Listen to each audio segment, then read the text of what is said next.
কি বললে? তুমি কি কথা বলতে পারো না? ওই মেয়েটা কথা বলতে পারে না? আরে মজা করো না রাধা, তুমি কি সত্যি কথা বলতে পারো না? তাহলে এতদিন ধরে আমি ফোনে কার সাথে কথা বলছিলাম? কি হলো, আমি কখন থেকে কথা বলছি, আপনি তো কোনো উত্তরই দিচ্ছেন না। সেরকম কোনো ব্যাপার নয়, আপনি এত কথা বলছেন তাই ভাবলাম আমি শুনি। হ্যাঁ ঠিকই বলেছেন, আমি সবসময় একটু বেশিই কথা বলি, আর আপনি যখন আজকে সামনে রয়েছেন আমার মুখ বন্ধই হতে চাইছে না। সেটা তো দেখতেই পাচ্ছি। এমনিতেও আপনার সাথে আমার একটা দরকার আছে। হ্যালো রাধা, আমি কৃষ্ণ কথা বলছি।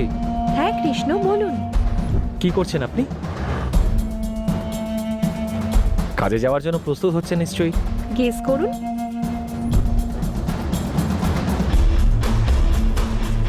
দাদা, ওই বাইরে যে অটোটা আছে ওটাই। আরে ওটাতে একটু সমস্যা আছে, এই জন্যই আমি কাউকে দিই না।